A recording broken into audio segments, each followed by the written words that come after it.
AP ప్రభుత్వం కీలక update ఇచ్చింది. రాష్ట్రంలో లోకల్ క్యాడర్ డైరెక్ట్ రిక్రూట్మెంట్ పై ప్రభుత్వం ఉత్తర్వులను జారీ చేస్తుంది. 26 జిల్లాలను ప్రాతిపదికగా తీసుకుంటూ లోకల్ క్యాడర్లను ప్రభుత్వం పునర్వ్యవస్థీకరించింది. మొత్తం రాష్ట్రాన్ని 6 జోన్లు 2 మల్టీ జోన్లుగా వర్గీకరించారు. శ్రీకాకుళం నుంచి విశాఖ వరకు జోన్ 1 గా, అల్లూరు నుంచి కోనసీమ వరకు జోన్ 2 గా నిర్ధారించారు. అలాగే ఉమ్మడి కృష్ణా గోదావరి జిల్లాలను జోన్ 3లో, గుంటూరు నుంచి నెల్లూరు వరకు జోన్ 4లో చేర్చారు.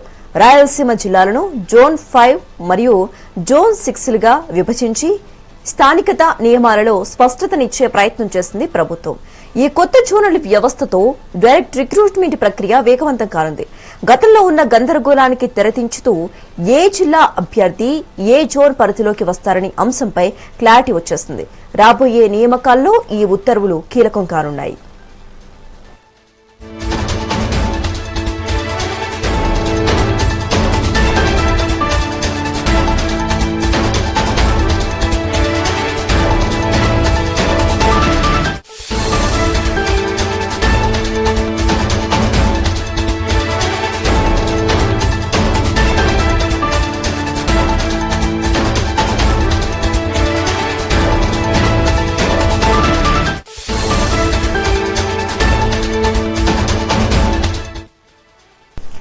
ఏపీ ప్రభుత్వం కీలక అప్డేట్ ఇచ్చింది. రాష్ట్రంలో లోకల్ క్యాడర్ డైరెక్ట్ రిక్రూట్మెంట్ పై ప్రభుత్వం ఉత్తర్వులను జారీ చేస్తుంది. 26 జిల్లాలను ప్రాతిపదికగా తీసుకుంటూ లోకల్ క్యాడర్లను ప్రభుత్వం పునర్వ్యవస్థీకరించింది. మొత్తం రాష్ట్రాన్ని 6 జోన్లు 2 మల్టీ జోన్లుగా వర్గీకరించారు. శ్రీకాకుళం నుంచి విశాఖ వరకు జోన్ 1 గా, అల్లూరు నుంచి కోనసీమ వరకు జోన్ 2 గా నిర్ధారించారు. అలాగే ఉమ్మడి కృష్ణా గోదావరి జిల్లాలను జోన్ 3లో, గుంటూరు నుంచి నెల్లూరు వరకు జోన్ 4లో చేర్చారు. రాయలసీమ జిల్లాలను జోన్ 5 మరియు జోన్ 6లుగా విభజించి స్థానికత నియమాలలో స్పష్టతనిచ్చే ప్రయత్నం చేసింది ప్రభుత్వం.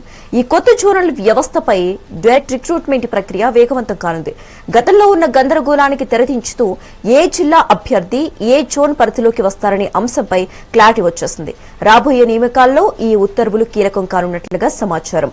ఇక ఇదే అంశానికి సంబంధించి మరింత సమాచారం మా AP input editor Narendra phone ద్వారా అందిస్తారు. నరేంద్ర, డీటెయిల్స్ ఏంటి?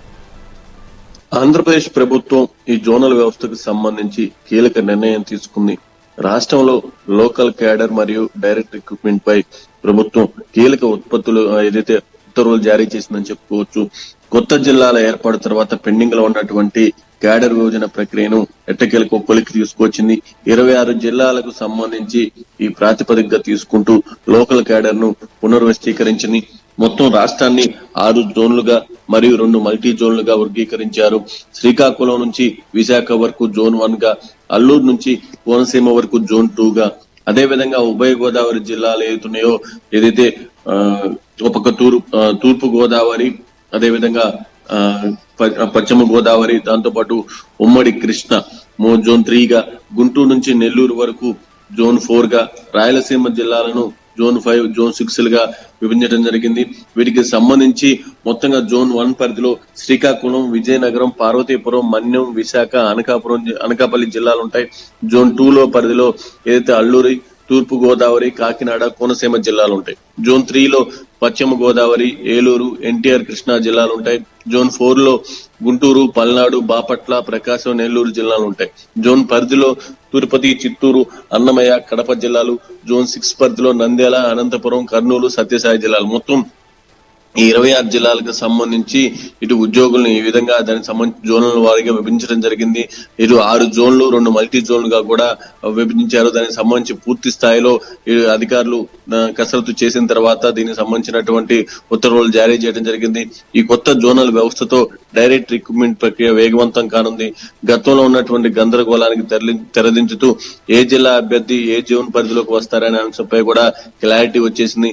ముఖ్యంగా పోలీస్, రెవెన్యూ మరియు విద్యాశాఖలో ఏదైతే భారీగా జరగబోయే నియామకాలకు సంబంధించి ఎక్కడ ఇబ్బందికర పరిస్థితులు తలెత్తకుండా దానికి తగిన విధంగా ఇప్పుడు నిర్ణయం తీసుకోవడం జరిగింది. మొత్తంగా రాష్ట్ర ప్రభుత్వం ఉద్యోగులకు సంబంధించి తీసుకోవాల్సినటువంటి నిర్ణయాల విషయంలో వేగంగా ముందుకు వెళ్తుంది. ఎక్కడికక్కడ ఉద్యోగులకు సంబంధించి పూర్తి స్థాయిలో వాళ్ళు కోరుకున్న విధంగా వాళ్ళకి సంబంధించినటువంటి ఇబ్బందికర పరిస్థితులు లేకుండా అక్కడ ఉన్నటువంటి స్థానిక పరిస్థితులు దృష్టిలో పెట్టుకుని కూడా నిర్ణయాలు తీసుకుని రాష్ట్ర ప్రభుత్వం ముందుకు వెళ్తుంది. Okay right, thanks for the updates Narendra.